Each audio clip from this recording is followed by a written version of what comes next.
Após a recusa do Panathinaikos, o Grêmio estuda novo modelo de negócio por TT. A gente vai falar sobre isso também, sobre Savarino e a sondagem do Grêmio por Vitor Sá, ex-comandado de Luiz Castro. A gente vai falar também sobre saídas. João Lucas se encaminha para o Remo. E também Arezzo tem uma situação muito complicada no Uruguai. Falaremos também sobre a rusga entre a direção gremista e Brett White por uma dívida milionária.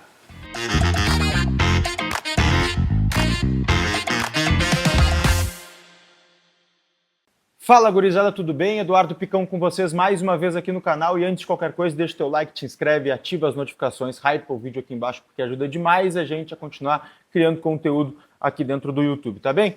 Gente, informação do Simon Bianchini é de que houve uma sinalização de recusa por parte do Panathinaikos da Grécia à proposta do Grêmio feita por TT. A gente já falou várias vezes por aqui, o Grêmio fez uma proposta de empréstimo pelo jogador, pagando primeiramente 1,5 milhão de euros pelo empréstimo do jogador de uma temporada e com pagamento fixo de cerca de 4 milhões de euros lá no final do contrato de empréstimo. O Grêmio mudou um pouco o formato, depois da informação que trouxe o Jason Lisboa, de um empréstimo com valor um pouco menor, com uma obrigação de compra no meio do ano, era uma possibilidade que o Grêmio estudava, mas o Grêmio recebeu uma sinalização por parte do Panathinaikos de que nenhuma proposta por empréstimo deve ser aceita neste momento.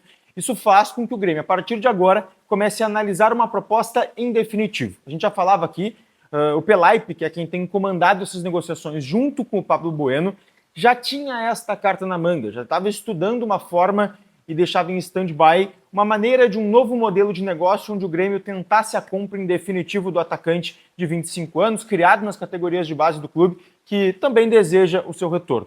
É claro, é uma situação bem complicada, a gente tem falado aqui, o Grêmio segue otimista muito pela vontade do jogador e como o próprio Pablo Bueno tem tratado esse negócio para trazer ele para Porto Alegre. Ambos estão na Grécia nesse momento, então o Grêmio tem, de certa forma, um otimismo. Mas é considerado uma negociação bem difícil e que não deve ser resolvida nos próximos dias. Deve se estender um pouco mais e, com certeza, o TT não deve chegar, por exemplo, para a reapresentação do Tricolor no dia 2 de janeiro. Isso não, mas é algo que o Grêmio trabalha para ele chegar o quanto antes. A gente não sabe se vai fechar, se vai dar certo, se o clube grego vai acabar cedendo, se o Grêmio vai conseguir chegar nos valores que eles querem de compra, mas as negociações seguem e, repito, o Grêmio tem um acerto com o TT, agora a questão é, óbvio, conseguir a liberação junto aos gregos, tá? Vamos falar sobre mais duas chegadas, porque a informação que circulou hoje nas redes sociais, a gente conseguiu confirmar com algumas pessoas também, é de que o Grêmio realmente sondou a situação do atacante Vitor Sá, ponto esquerda, de velocidade, de boa recomposição, que trabalhou com o Luiz Castro no Botafogo naquela temporada de 2023, e foi uma indicação do técnico para um dos ponteiros que o Grêmio tenta contratar. A gente falou aqui, né? O Grêmio busca 2 pontas. Então não seria só o TT, o Grêmio quer pelo menos mais uma opção dentro do elenco. Sondou o Gustavo Nunes, que a gente trouxe, outros nomes também foram procurados. Tentou lá atrás, por exemplo, uma sondagem também ao Everton Cebolinha. E agora, mais uma vez, sonda um jogador, Vitor Sá, que estava no Botafogo, hoje está no Krasnodar da Rússia. Tem 31 anos. E, como eu disse, é uma indicação do técnico português Luiz Castro. Outra indicação dele, que o Grêmio também segue tentando, a informação do Jeremias Werneck, é o Savarino, tá? O Grêmio ainda segue negociações com o Botafogo pelo Savarino. O Grêmio acredita que poderia ser um jogador que agregaria demais. É um dos pedidos e uns nomes indicados pelo Luiz Castro. Não trabalhou diretamente com o jogador, mas conhece ele a partir das referências que teve também no próprio Botafogo. Então, o Grêmio precisa de um armador e entende que o Savarino está dentro desse radar e escopo dos jogadores que o Grêmio procura. Qual que é a situação agora, tá? O Savarino, ele tinha um problema de deixar o Rio de Janeiro. O Grêmio trabalha hoje com esse convencimento, porque o Botafogo não tem problema nenhum em liberar o jogador, tanto que negociou ele com o próprio São Paulo, está negociando também o jogador agora em uma troca com o Corinthians. A grande dificuldade mesmo é o convencimento do Savarino de deixar o Rio de Janeiro, onde ele está adaptado e não gostaria de sair. O Grêmio trabalha com esse convencimento agora também, tá? Eu queria falar com vocês também uma outra informação complementar a essa do Jeremias, é de que o Grêmio toca 4 negócios nesse momento, tá? Além de TT e Savarino, o Grêmio negocia mais 2 jogadores. E eu não tô falando de sondagem, tá? É negociação. E aqui a gente sabe, o Grêmio, por exemplo, tenta algum acordo com o Flamengo pelo Everton Araújo e também com o Bento lá no Al Nassr para um contrato de empréstimo. A gente trouxe essas informações ontem. Muito provável esses 4 atletas em negociação são esses que a gente acabou trazendo também na tarde de ontem. E aí, por último, gente, vamos falar sobre saídas, tá?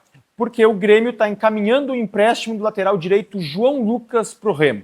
Fora dos planos, o Grêmio inclusive queria liberar ele em definitivo, mas é algo complicado, tem contrato, enfim, e agora acerta com o clube de Série A, vai jogar o Campeonato Brasileiro pelo Remo, está bem encaminhado, a informação foi trazida pelo André Hernan, então a tendência é que sim, se confirme e o Grêmio libere o João Lucas, que não tem um salário lá muito alto, mas nessa expectativa de baixa de folha e também redução do elenco, ele entrava nessa grande lista de dispensas. Outro que também não deveria retornar, mas vive uma situação muito complicada hoje com o Tricolor e também no Uruguai, é o Matias Arezzo, tá? O Grêmio aceitou a proposta do Peñarol, teve todos os acordos com o clube uruguaio, e aí na hora do Peñarol se acertar com o Arezzo, teve um problema. O Arezzo pediu um aumento salarial, o Peñarol entendeu que não tem como dar esse aumento salarial para o Arezzo, enquanto também está acertando um aumento para o Léo Fernandes, meia que joga lá no Peñarol, e é um problema, porque não tem um acerto hoje entre Peñarol e Arezzo. E se não se fechar esse negócio, a tendência é que ele retorne. O Grêmio recebeu uma sondagem, por exemplo, do Júnior de Barranquilla, da Colômbia, por esse jogador. Mas ele, como já tinha um acerto com o Peñarol, o Grêmio deu a palavra aos uruguaios e não buscou negociações pelo Arezzo. Mas a tendência é que, se não feche, o Grêmio tente um outro negócio, até porque não tem clima para o Arezzo voltar a Porto Alegre depois de tudo que aconteceu nos últimos meses. E para fechar agora sim, gente, a questão do Bright White, tá? A gente falou um tempo atrás, o Bright White, o Grêmio tem uma dívida com ele, né? Tinha uma dívida de 7 milhões de reais referente às luvas da contratação dele lá em 2024.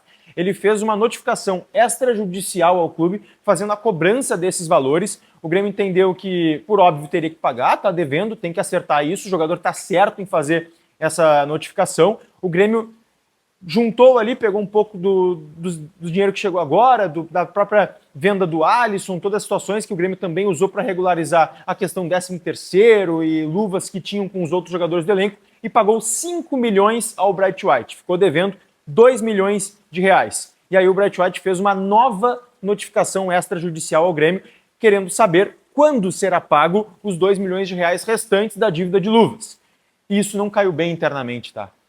Ficou uma rusga, a direção entendeu que faltou sensibilidade do jogador no momento de transição, que a dívida não é dessa nova gestão, ela é uma dívida herdada e que o Grêmio está fazendo o máximo possível para acertar com os jogadores. Aqui eu não estou fazendo mérito de nada, tá? Eu estou trazendo a informação para vocês, eu entendo completamente o lado do jogador e entendo também o da direção. Se está ficando uma coisa pública, pode acabar causando algum tipo de constrangimento com a torcida, ou até mesmo causando uma fama de mal pagador ao Grêmio, que está, nesse momento, tentando e fazendo de todas as formas para acertar as pendências que tem com os jogadores do elenco, também com fornecedores e outros clubes a quais o Grêmio também deve, tá?